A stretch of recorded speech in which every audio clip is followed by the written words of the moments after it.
Assalamualaikum warahmatullahi wabarakatuh. Alhamdulillah teman-teman sekalian selalu dirahmati Allah. Masih bersama dengan kita di Ma'had Syaraful Haramain. Di sebelah saya sudah ada, Masya Allah, ini adalah Khadimul Ma'had, pimpinan daripada Ma'had Syaraful Haramain yang insya Allah akan ngajak-ngajak kita untuk ini jalan-jalan dan melihat seperti apa progres Ma'had Syaraful Haramain setelah terakhir kali diupdate itu tahun lalu, Ustaz. Jadi tahun lalu kita pernah update, dan pada kali ini kita pengen untuk memberitakan kepada semua teman-teman, para wakifin, para orang-orang yang sudah berbaik hati, para muhsinin, dan semua yang peduli dengan MSH. Nah, ini gimana, Ustaz? Kita mulai dari mana kira-kira, Ustaz? Langsung dari gedung utama, Ustaz, ya? Boleh. Oke. Assalamualaikum warahmatullahi wabarakatuh. Waalaikumsalam warahmatullahi wabarakatuh. Para sahabat sekalian, para muhsinin, para wakifin, dan kaum muslimin yang dimuliakan Allah. Alhamdulillah, setelah proses pembangunan yang berjalan dengan izin dan pertolongan Allah, kita bisa tuntaskan ya gedung pertama. Jadi gedung pertama ini kita bangun dengan luas 1.800 meter persegi. Kita memang melakukan cut and fill lahan di sini itu pada 10 hari terakhir bulan suci Ramadan. Oh, Masya Allah. Tahun 2020. 2020. Jadi Masya Allah memang. Ya semua ini karena pertolongan Allah. Masya Allah.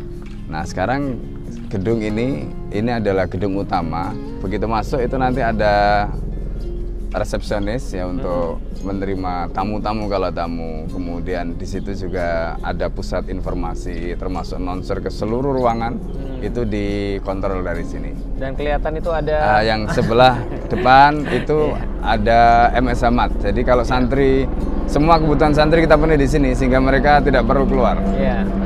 Jadi kalau mereka makan sudah kita siapkan, tapi mungkin perlu jajan, nah di sini ada tempatnya. Terus di belakangnya itu adalah lab. Ya, lab. Sebelah sini saat ada laboratorium. Lab komputer yang berfungsi untuk 3. Jadi lab komputer, lab bahasa, sekaligus perpustakaan digital. Kemudian di sini ini adalah ruang untuk administrasi. Kemudian di sebelah sana paling ujung itu ruangan kepala sekolah dengan ruangan Ustadz, bukan. Kepala sekolah dengan wakil mudir. Nah, ruangan Al-Fakir di belakangnya. Masya Allah. Nah, kemudian ada ruangan meeting di situ. Jadi biasanya meeting idaroh dilaksanakan di situ. Di lantai 2, lantai 3 yang depan ini semua untuk asrama. Kemudian yang belakang sementara ini lantai 1 itu untuk kelas. Lantai 2, lantai 3 semua untuk asrama. Tapi sekarang yang sudah terfungsikan ini hampir semua. Nah ini nanti setelah bulan Juni ini kan santri baru yang angkatan ketiga sudah masuk. Nah, nanti lantai 3 ini sekarang insya Allah hari Rabu ini kita akan sekat-sekat untuk pemanfaatan gedung asrama. Dulu pas tahun pertama, Ustadz, ketika cuma baru ada gedung ini, ini kan netizen baru tahu ketika baru ada gedung ini nih, Ustadz. Nah pas tahun pertama itu gedung ini menampung berapa orang, Ustadz? Kalau waktu angkatan pertama kan 110 ya. 110 orang. Tahun kedua itu 130. Masih di sini juga, Ustadz? Di sini. Berarti 240. Ya. Banin dan banat, Ustadz, ya? Ini untuk banin saja. Oh, ini untuk banin saja. Awalnya memang kita manfaatkan untuk banin dan banat, tapi waktu itu jumlah santrinya baru 110. Nah, kemudian setelah ada jumlah santri baru angkatan kedua, banat sudah kita pindahkan ke gedung belakang. Nah ini semua khusus untuk banin sehingga terpisah total. Semua nanti total akan difungsikan untuk banin. Ya. Berarti cukup, Ustadz, ya untuk banin aja? Kurang. Kurang. Di mana, Ustadz, kalau gitu kita bangun yang tambahannya, Ustadz? Jadi ada 2 skenario, dua rencana. Jadi kalau ini misalnya kita naikkan menjadi 1 lantai lagi, insya Allah cukup sehingga jadi lantai 4. Kemungkinan kedua karena di belakang kita juga dapat tanah wakaf. Nah kemungkinan bisa dibagi di belakang ya. Masya Allah. Oke, itu berarti tentang gedung yang pertama atau gedung utama sebutannya, Ustadz, ya. Berarti ini masih tahapan pertama, gedung ini dibangun. Terus tahapan kemana lagi, Ustadz, setelah itu, Ustadz? Setelah itu nanti kita tahapan kedua. Tahapan kedua ini. Boleh, kedua. Kita jalan menuju tahapan kedua.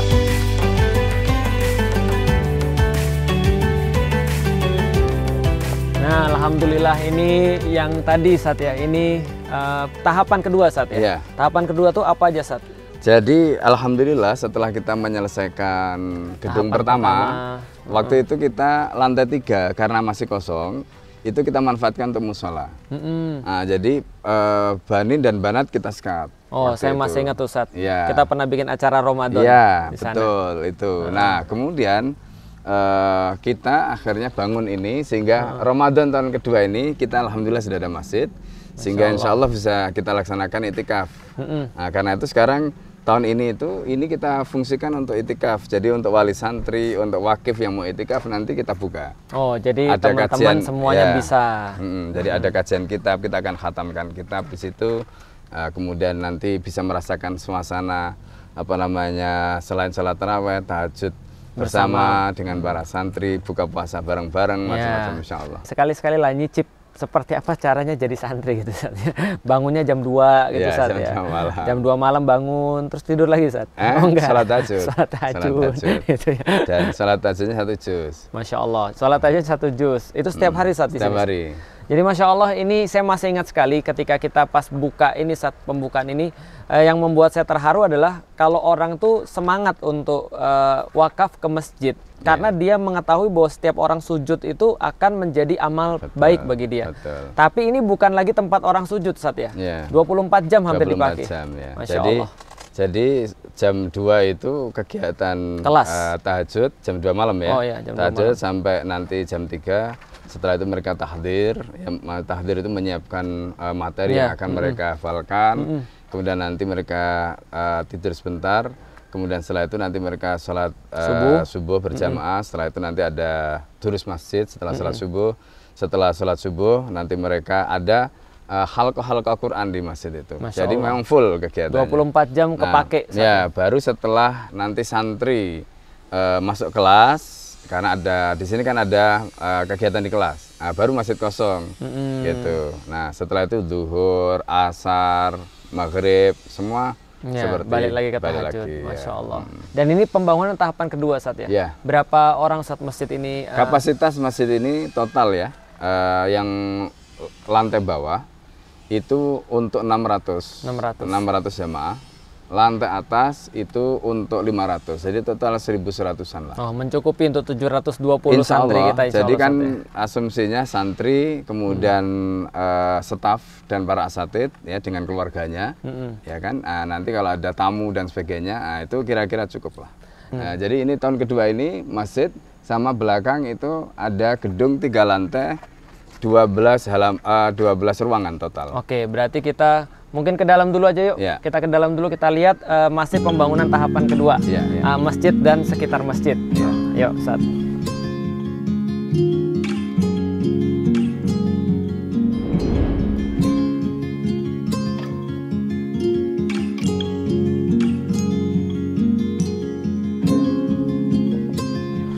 Alhamdulillah.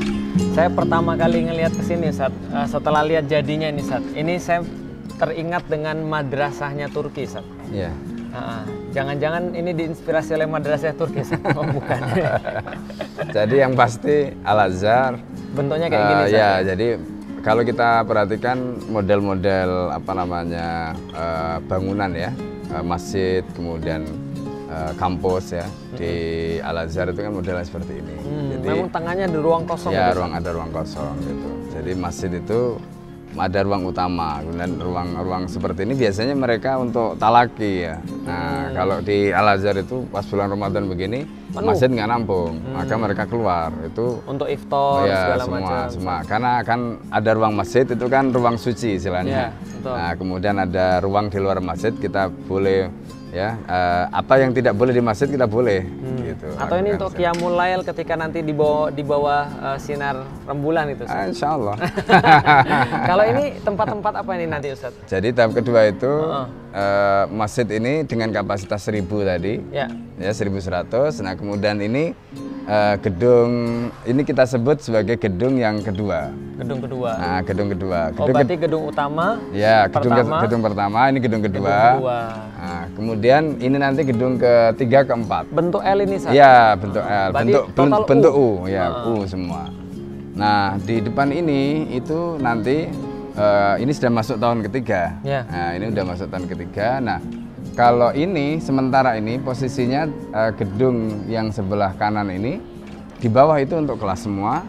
Yang atas ya lantai 2, lantai 3 itu untuk asrama. Oh, berarti mereka tinggal di atas, ya, belajar di bawah. Ini karena belum ada asrama Banat. Ya. Jadi ini Banat semua di sini, Banin semua di sana. Oke. Nah, nanti mereka setelah ini jadi, ini kan nanti mereka digeser ke sini. Ya. Geser ke sini. Yang Banat ke sini. Banat ke sini sementara. Terus nanti atas ya, atas bawah, atas ini semua itu dipakai untuk Banat. Nah, ini nanti akan dikasih ada tutup gitu ya. Ya. Nah, ini untuk kelas Banin saja. Jadi terpisah total. Terpisah total. Ya? Jadi laki-laki dan perempuan. Mereka tidak punya akses di ruangan ini. Ya. Nah, akses mereka nanti ke dalam masjid sama keluar. Gitu. Sehingga tidak ada pertemuan. Ya. Masya Allah, alhamdulillah. Oke, berarti ini udah tahapan ketiga. Ini tahapan ketiga. Oke, apalagi selain tahapan ketiga, selain gedung U ini, melengkapi gedung U ini tahapan ketiga. Jadi tahapan ketiga ini ya, selain ini kita juga membangun ada dapur umum. Nah, jadi dapur umum. Nah, kemudian nanti ada pembangunan rumah asatid tahap yang kedua. Ini insya Allah targetnya bulan Mei Juni jadi. Oh, alhamdulillah. Berarti pas dengan datangnya santri baru. Memang kita rancang begitu. Jadi nanti santri baru masuk bulan Juli, gedung ini udah siap. Bismillah, mudah-mudahan Ramadan ini kita bisa selesaikan gedung ini. Jadi gedung ini itu sebenarnya tinggal tahapan finishing kalau kita lihat hari ini. Insya Allah. Alhamdulillah. Yuk kita sekarang jalan ke bagian tadi dapur umum, Ustaz ya. Dapur umum dan daerah-daerah yang lain.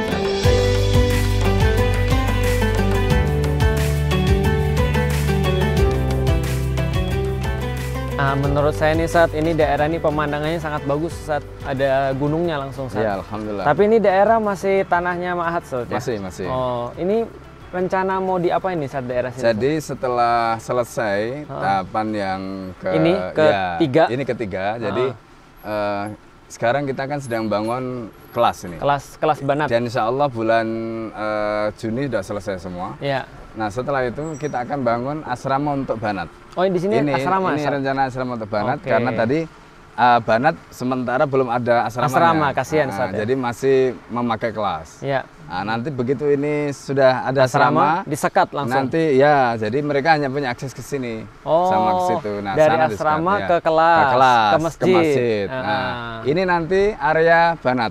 Area Banat. Nah, nanti ada sekat, jadi nanti Banin sebelah sana, sampai ke area greenhouse area perumahan. Ya, perumahan itu. Ya, kalau ini juga mau dibangun juga Sat. Nah, jadi setelah nanti asrama Banat ini selesai, jadi asrama Banat rencananya kita mau bangun 4 lantai. 4 lantai, Masya Allah. Nah, jadi 4 lantai. Kalau untuk ukuran yang depan itu kemarin kan 3 lantai, total 1.800 meter persegi. Jadi ini ya kurang lebih 2.000 sekian lah. Masya Allah, lebih gede. Lebih gede, kenapa? Karena tadi itu kalau yang gedung pertama itu kan tidak cukup nanti untuk apa namanya semua santri Banin. Nah, jadi karena itu untuk gedung ini kita usahakan supaya cukup. Iya, jangan sampai lagi nambah lagi gitu. Nah, terus setelah itu selesai nanti bagian depan ini area dari sini nih sampai ke depan itu nanti kita akan gunakan untuk lantai satu itu kita manfaatkan untuk perkantoran Banat. Perkantoran Banat. Jadi semua staf yang Banat itu nanti di sini. Oh, ya karena yang Banin sudah di dalam. Banin di sana.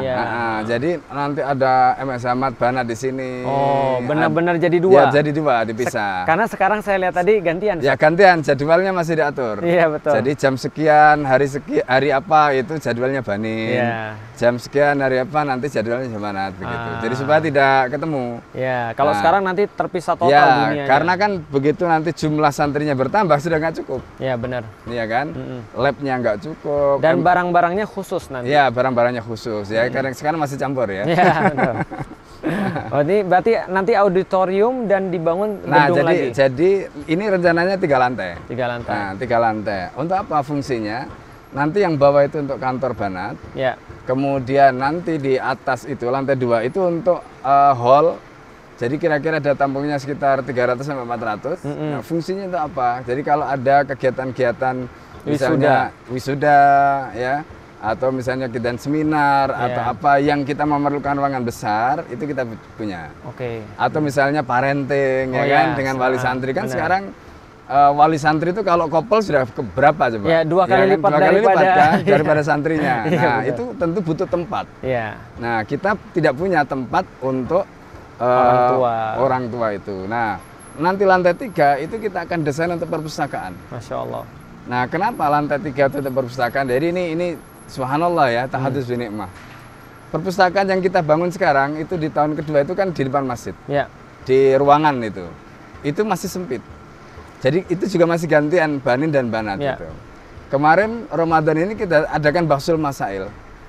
Anak-anak itu meskipun mereka baru tahun kedua sekarang itu, bacaannya sudah luar biasa. Itu kitab semua udah dibaca sama mereka. Luar biasa. Sehingga mereka harus membongkar kitabnya para asatid gitu. Karena di perpustakaan tidak cukup lagi. Berarti kitabnya para asatid sudah jadi konsumsi. Ya, jadi mereka santri. Ketika ada Baksul Masail itu Masya Allah, juhud mereka luar biasa. Ya, Masya Allah. Ya, karena di sini kan kita ajari mereka.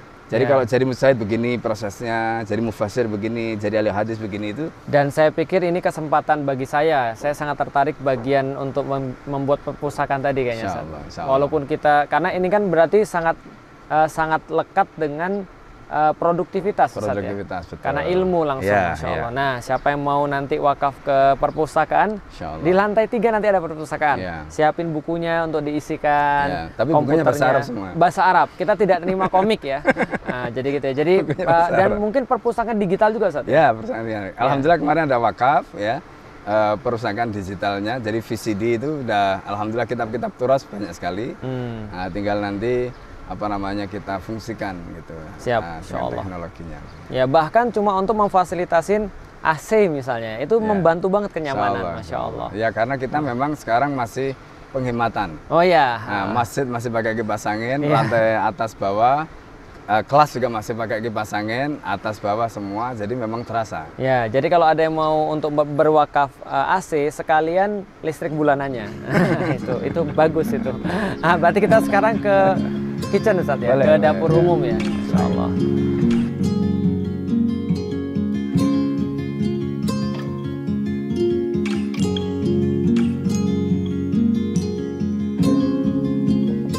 Bangunan yang paling imut sekarang, Ustaz. Nah, ini awalnya saya lihat ternyata dapur. Ternyata dapur dan ada 2 lantai, Ustaz ya. Lantai atasnya lantai dapur. Bawahnya, Ustaz, untuk rumah yang masak. Oh, rumah yang masak. Berarti kalau nanti ini bisa kita kantin di sini, Ustaz? Oh ya, jadi ini rencananya. Oh, di sini, Ustaz? Jadi ini kan memang sengaja kita paving sampai ke sana. Oh iya. Jadi ini semacam rest area untuk wali santri. Asik. Nah, ini dapur umumnya. Nanti di sini ada kayak kios-kios. Oh, di sini ada kios, Ustaz? Nah, nanti di sini ada kios-kios. Jadi nanti kalau misalnya ada wali santri kunjungan, ada tamu kunjungan, mau makan bakso, mau makan apa, insya Allah nanti kita. Ini kayak tempat pernikahan kalau saya lihat. Kalau ada wali santri mau menikah lagi, boleh juga. Boleh juga di sini. Kenapa, Ustaz, dibangun dapur umum nih, Ustaz? Jadi pertama kita ingin memastikan asupan gizi.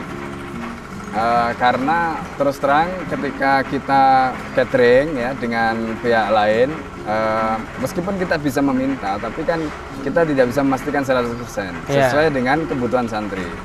Nah, dengan adanya dapur umum ini nanti harapannya 100% kebutuhan itu kita layani sendiri, selain untuk efisiensi.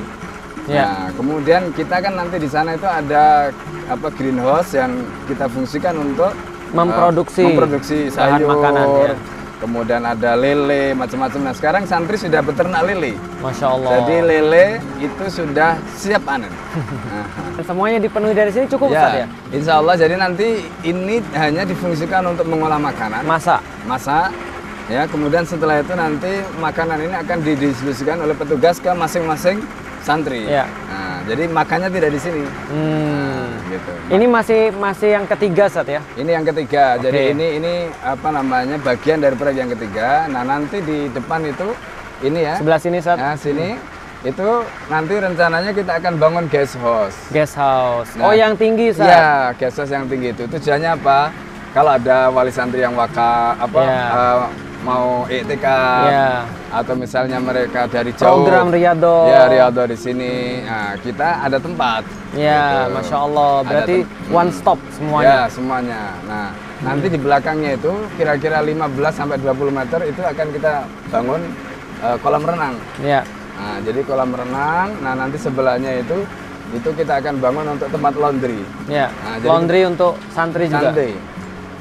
Jadi sekedar summary ya, berarti ini adalah sudah sampai ke pembangunan tahap ketiga ya. Dan ada pembangunan tahap keempat yang menjadi pamungkas ya, yang menjadi penyempurna daripada seluruh khidmat kita terhadap ahlul ilmi, terhadap para santri yang insya Allah sedang belajar di Ma'had Syaraful Haramain. Alhamdulillah. Ada lagi Ustaz yang mau dibangun setelah itu Ustaz? Jadi ini setelah selesai, sekarang kita juga bangun perumahan Asatid tahap kedua. Oh, yang 8 rumah. Ada 8 unit. Tapi bangun 4 dulu. Bangun 4 dulu karena tadi itu sesuai dengan kebutuhan. Kemudian nanti di depan itu ada klinik rencananya. Oh, yang di sebelah greenhouse. Ya, itu nanti ada klinik. Jadi kebetulan alhamdulillah ada dokter yang sudah siap mengabdi pesantren.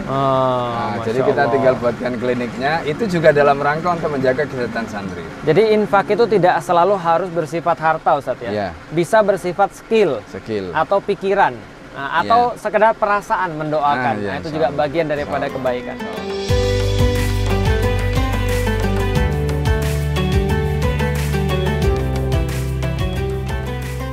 Ustaz, seumur hidup saya tuh mulai dari masuk Islam, saya tuh berusaha menjadi orang yang oportunis Ustaz. Dan bagian daripada sifat oportunis saya itu adalah mencari kesempatan-kesempatan terbaik untuk bisa mendapatkan pahala-pahala terbaik Ustaz. Jadi kalau saya sering bilang sama teman-teman pada jamaah dan seterusnya, saya tuh bilang gini, gampang kalau kamu mau lihat Felix Show itu ada di mana. Carilah tempat-tempat atau project-project yang paling besar pahalanya. Saya kayaknya nempel di situ, saya bilang gitu. Maka saya berusaha untuk nempel pada setiap kesempatan-kesempatan terbaik Ustaz. Dan bagi saya pendidikan ini adalah salah satu investasi terbaik. Maka dari segi tenaga saya coba untuk ngaji Ustaz, untuk investasi skill saya, dan untuk di bidang harta, karena kan menurut Al-Quran dengan harta dan dengan jiwa Ustaz. Bi amwalikum wa anfusikum. Nah maka amwal ini Ustaz, saya tuh benar-benar berharap pada MSH Ustaz.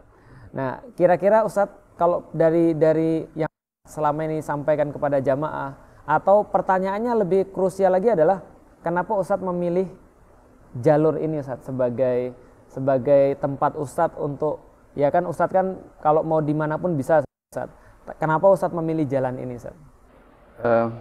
Yang pasti membangun generasi itu butuh kesungguhan.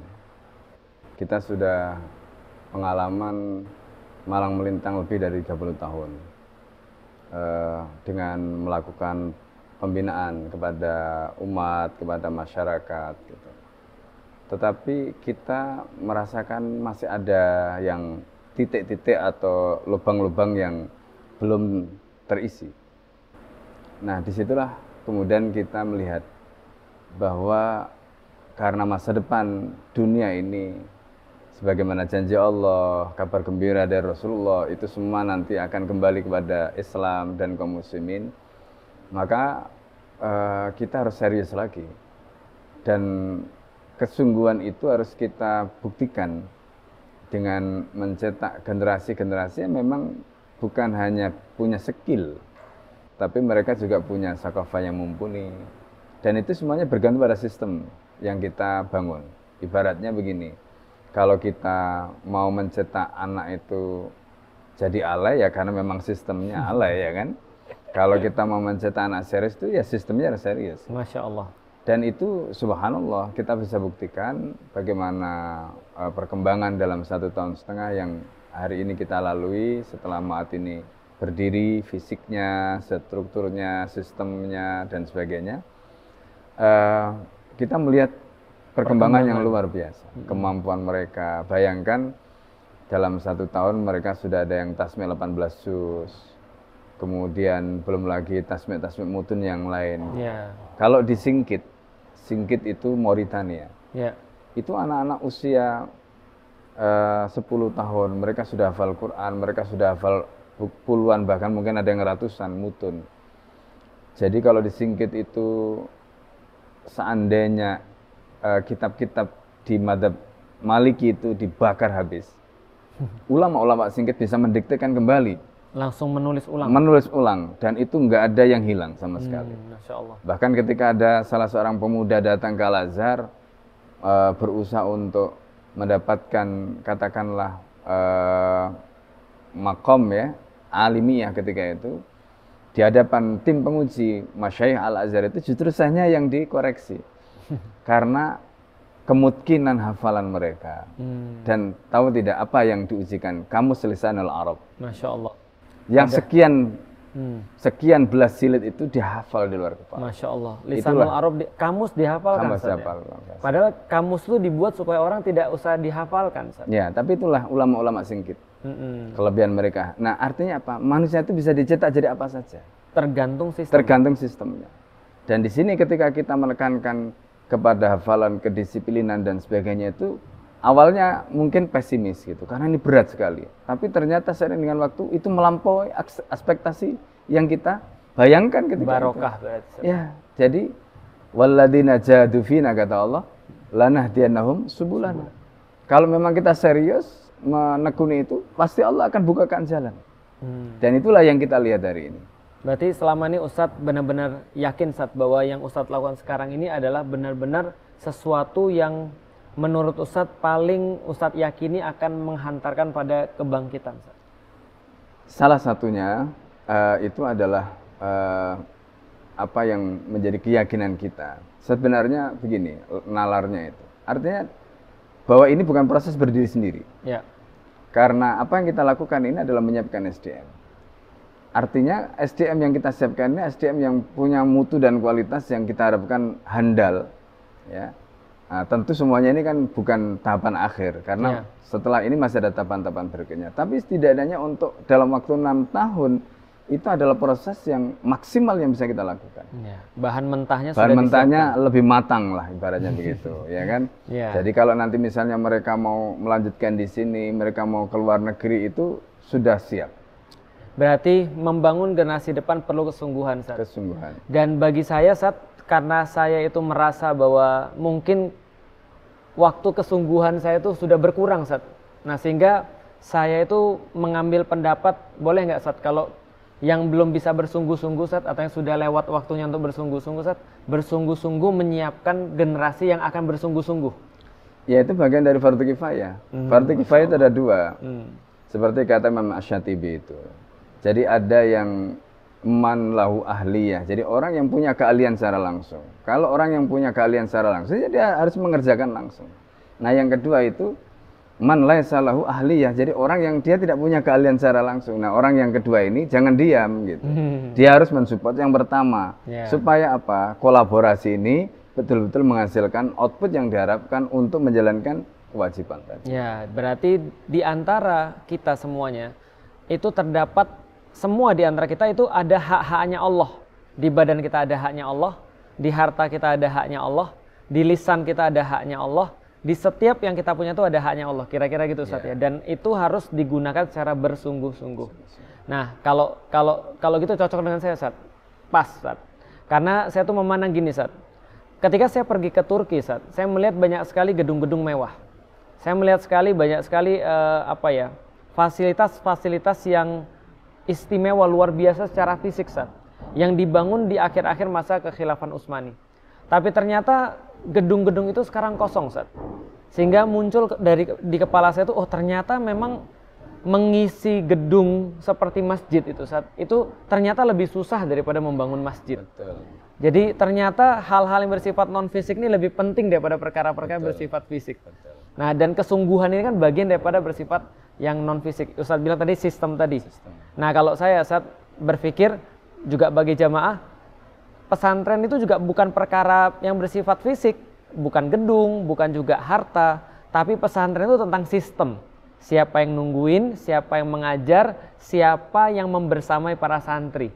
Nah, bagi saya itu kenapa saya setiap tahun senantiasa bukan menyisihkan, tapi menargetkan sebagian harta saya titipkan di MSH ini untuk supaya tadi bagi saya entah bagi yang nonton ya ya, bagi saya lebih baik saya investasi pada sesuatu yang sudah pasti daripada saya berinvestasi pada sesuatu yang belum pasti. Ya, alhamdulillah. Saya belajar belum tentu saya pintar gitu kan ya. Atau saya bangun pesantren ya apalagi gitu kan ya. Sudah ada Ustadz Hafiz, saya pikir akan sangat mudah bagi saya untuk seperti itu. Nah, jadi menurut saya juga netizen juga teman-teman yang nonton ini sudah ada gitu maksudnya. Bukan lagi sesuatu yang belum jalan, sudah jalan 2 tahun. Dan ini ada yang sudah ketiga nih yang mau datang. Yang ketiga mau datang di tahun ini ya 2022 bulan Juli ba'da Lebaran. Apalagi di bulan Ramadan. Apalagi bukan hanya di bulan Ramadan. Nah, ketika teman-teman nonton semua ini teman-teman berada di malam-malam yang ada malam khusus. Ada nggak Ustadz yang bisa di-share kepada kita semua keutamaan di malam ini, Ustadz? Ya, malam Lailatul Qadar seperti disebutkan dalam Al-Quran. Ya, jadi Ramadan itu kan diberikan kemuliaan oleh Allah sebagai bulan. Itu karena Al-Quran diturunkan di situ. Masya Allah. Ketika Al-Quran itu nempel kepada bulan-bulannya itu menjadi bulan yang paling mulia. Ketika Al-Quran itu menempel kepada nabi-nabinya, nabi yang paling mulia. Ketika Al-Quran itu nempel kepada umat-umatnya itu paling mulia, maka disebut sebagai kuntum khairu ummah. Nah, ini juga luar biasa. Nah, kita ini kan pengen gitu. Nah, itu keistimewaan Lailatul Qadar yang disebutkan di dalam Al-Quran itu Lailatul khairu min alfi syahr. Jadi satu malam lebih baik ya kan ketimbang 83 tahun. Ya kan? 83 tahun. Dan luar biasanya lagi, di tempat ini kita juga mencetak para penghafal Al-Quran, bukan hanya penghafal Al-Quran, juga pengemban Al-Quran gitu. Sakofah-sakofah yang digali oleh para ulama dari Al-Quran itu dipelajari di sini, sehingga kelak mereka ini bukan hanya akan menjadi penghafal Al-Quran, tapi mereka ini juga akan menjadi pejuang, mereka juga akan menjadi ulama-ulama yang akan memimpin peradaban ke depan. Nah, inilah yang menjadi kemuliaan yang luar biasa ya, dan itu kita pilih karena kita sadar gitu ya. Dan kita ini kan ibaratnya waktu semakin lama semakin berkurang umur kita, maka mumpung kita punya kesempatan ya. Teman-teman sekalian, bagi saya secara pribadi harta kita pasti akan hilang dengan satu cara ataupun dengan cara yang lain. Dengan kata lain, hidup kita balik lagi, sebenarnya hidup kita itu cuma mencari apa yang kita bisa infakkan dan bagaimana cara kita infakkan dengan cara yang terbaik dengan harta kita dalam proyek-proyek apa yang paling menguntungkan.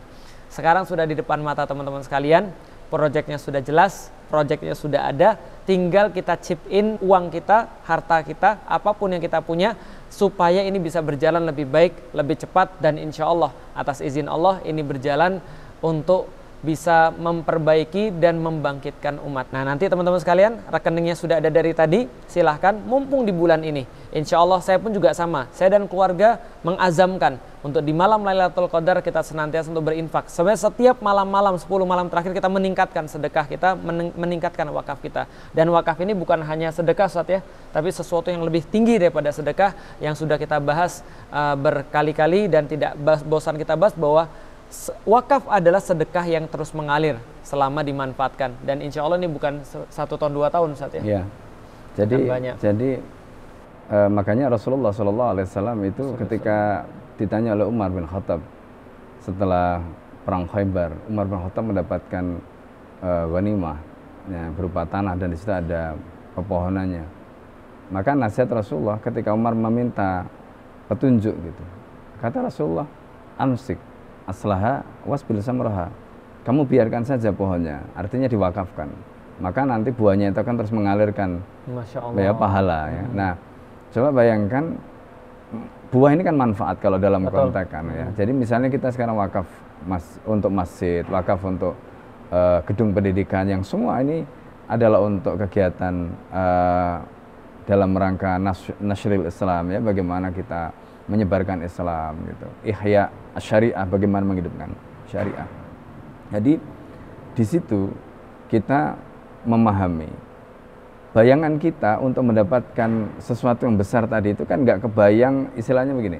kita tidak bisa menjangkau itu dengan tangan kita, mungkin dengan kaki kita karena jarak. Kalau dalam ungkapan para ulama itu, innalillahi masafat la tuqta'u bil aqdam wa innama tuqta'u bil qulub. Ada jarak-jarak yang tidak bisa kita tempuh dengan kaki, dengan tangan kita. Seperti kita mau menggapai surga, ketika kita mendapatkan pahala berlipat-lipat, tapi kita diberi hati dan iman oleh Allah. Hati dan iman inilah yang kita pakai untuk membaca, untuk melihat. Itulah yang namanya basirah. Masya Allah. Nah, Lailatul Qadar itu hanya bisa ditangkap dengan basirah. Keutamaan Lailatul Qadar hanya bisa ditangkap dengan basirah. Kalau kita punya keyakinan, maka basirah kita yang akan bekerja. Kita tidak bisa melihat dengan tangan, dengan mata kita tidak bisa meraba dengan tangan kita, dengan kaki kita, tapi hati kita, iman kita, keyakinan kita bahwa ini adalah Lailatul khairun min alfi syahr, maka kita yakin. Dan Imam Syafi'i mengatakan begitu. Rasulullah SAW ketika Al-Quran turun betul-betul luar biasa, infaknya, sehingga disebutkan karihil mursalah tadi. Maka kata Imam Syafi'i, iktidaan bi Rasulillah SAW. Jadi kita ini hanya mencontoh baginda Muhammad SAW supaya kita nanti bareng-bareng dengan Rasulullah SAW. Kalau gitu aku punya contoh lagi. Kalau kita punya uang dengan harga yang sama, kita beli pohon yang masih tunas dengan pohon yang sudah berbuah. Harusnya dengan harga yang sama, orang yang akalnya jalan pasti milih pohon yang sudah berbuah. Nah, bagi saya MSA ini pohon yang sedang berbuah. Ini insya Allah mudah-mudahan teman-teman sekalian, kita mengajak sekali lagi pada para wakifin, para muhsinin untuk berwakaf di Ma'had Syaraful Haramain, dan mudah-mudahan sebagaimana para wakifin, para muhsinin kemarin-kemarin sudah berwakaf dan sudah kita hantarkan doa-doa para santri senantiasa, kemudian dihantarkan juga dalam bentuk fisik, bangunan sudah bisa dilihat dan sudah bisa difungsikan. Dalam bentuk yang tidak fisik, doa-doa sudah dilantunkan dan insya Allah sudah dipanjatkan kepada Allah Subhanahu Wa Taala. Mudah-mudahan semuanya bermanfaat insya Allah. Monggo Ustadz, kalau ada yang mau disampaikan sebagai penutup kepada para muhsinin dan para wakif. Insya Allah 100% wakafnya kita tunaikan. Sama sekali tidak ada yang digunakan yang lain kecuali untuk semua dalam bentuk infrastruktur. Kemudian yang kedua, di setiap selesai sholat rawatib kita selalu mendoakan para wakifin, para muhsinin, kemudian wali santri yang menitipkan putra-putrinya di sini, sekaligus mereka juga menjadi wakif itu. Kenapa kita menggunakan sistem itu? Karena kita dari awal berazam ini bukan ma'had yang kita dirikan sebagai properti pribadi, tapi ini adalah miliknya Allah. Kami semua di sini hanya pelayan. Nah, itu sebenarnya poin penting supaya kita betul-betul bisa profesional ya dalam memberikan istilahnya itu khidmat terbaik ya untuk Allah, untuk Nabi, untuk Islam ini ya. Dan inilah yang sebenarnya kita harapkan. Baik, makasih Ustadz Hafiz sudah menjamu kita dan sudah ngajak kita jalan-jalan tadi. Mudah-mudahan bermanfaat bagi teman-teman semua, dan mudah-mudahan Allah menerima setiap amal-amal baik kita dan menjadikannya berlipat-lipat, terutama pada bulan yang mulia ini, bulan Ramadan, dan niatan kita tadi untuk meniru Rasulullah untuk semakin pemurah pada malam-malam yang kita cari, malam Lailatul Qadar. Assalamualaikum warahmatullahi wabarakatuh.